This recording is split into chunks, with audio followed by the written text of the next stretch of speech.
Orang bilang, tidak semua yang pergi akan kembali. Tapi aku selalu menunggu. Bu, pintunya bunyi lagi. Sudah ibu bilang, mungkin cuma angin sayang. Sebelum kita lanjut ke cerita utuhnya, jangan lupa subscribe dan nyalakan loncengnya, brosis, biar kamu gak ketinggalan cerita menyeramkan selanjutnya. Semua jalan menuju pulang tidak selalu membawa kita kembali. Ada yang tidak ingin ditinggalkan, dan ada pula yang tidak ingin melepaskan. Cerita ini berawal dari seorang ibu bernama Raras yang membawa putrinya Naya pindah ke rumah lama peninggalan keluarganya. Karena satu alasan, ingin hidup tenang. Tapi sejak malam pertama, Naya mulai berubah.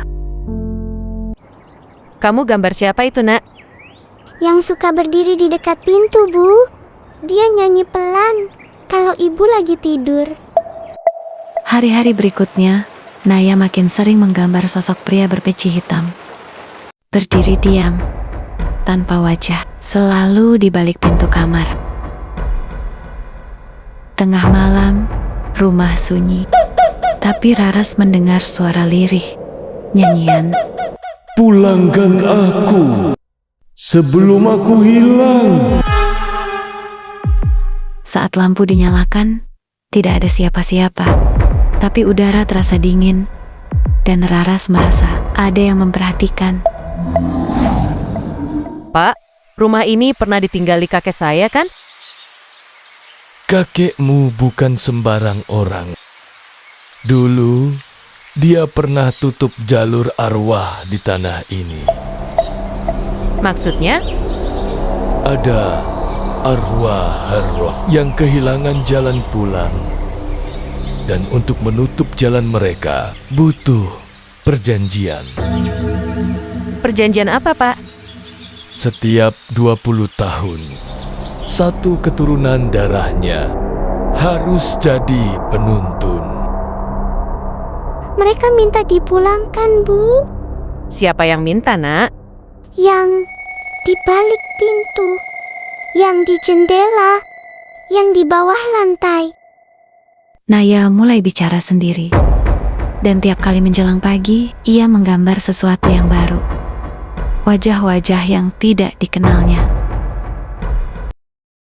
Raras menemukan kunci tua di laci almarhum ayahnya. Ia membuka kamar yang sejak dulu dikunci rapat. Di dalam, hanya ada sebuah kursi tua, sebuah peci hitam, dan tulisan pudar di dinding. Pulangkan yang belum pulang. Ini bukan sakit biasa, Bu Raras. Secara medis, Naya tidak terlihat adanya gejala sakit. Mungkin dia dipanggil. Mereka yang tersesat dan anakmu adalah darah yang terikat. Naya tidur gelisah. Tiba-tiba, ia terbangun. Ada suara langkah pelan di luar kamarnya. Bayangan seseorang lewat di celah bawah pintu. Ibu, apa itu kamu? Tapi suara yang menjawab bukan suara ibu. Kamu tidur aja. Naya bangun dari tempat tidur dan keluar kamar mencari ibu. Di ruang tengah, ia berdiri sendiri seperti sedang melamun. Tapi bibirnya bergerak seperti sedang bicara dengan seseorang yang tak terlihat. Aku nggak takut, tapi kenapa mereka terus berdiri di pintu? Fajar menjelang. Rumah sunyi Raras memeluk Naya. Bu, mereka sudah baris di pintu, tapi mereka nggak marah. Iya nak, mereka cuma ingin pulang. Kalau yang mereka tunggu cuma penunjuk jalan, biar aku yang buka pintunya. Kalau ibu nggak keluar lagi, jangan cari ibu ya nak. Cukup buka pintunya saat matahari terbit. Mereka berdua menangis, yang berarti tanda perpisahan untuk selamanya. Fajar yang tak Dengan berat hati, Raras masuk ke dalam kamar kosong itu, lalu duduk di kursi yang ada di tengah ruangan, menaruh peci di pangkuannya, dan memejamkan mata.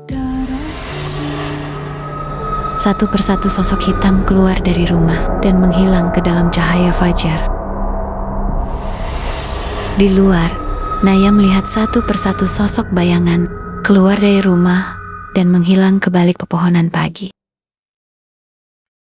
Ibu gak pernah kembali. Tapi sejak pagi itu gak ada wajah di balik jendela. Dan pintu itu tak pernah bisa dibuka lagi. Kalau kalian suka cerita seperti ini, jangan lupa tekan like, subscribe, dan bagikan ke teman-teman kalian, brosis. Ingat pesan para hantu. Aku ada di sekitar kalian. Waktu berhenti di bayangan. Rumah ini sunyi menyimpan rahasia. Tiap lantai memanggil namamu. Tiap angin membawa wajahmu.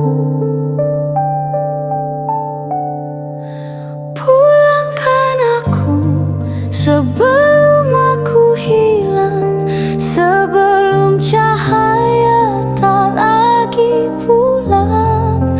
Pulangkan aku meski tubuhku telah membeku, meski namaku perlahan hilang. Kita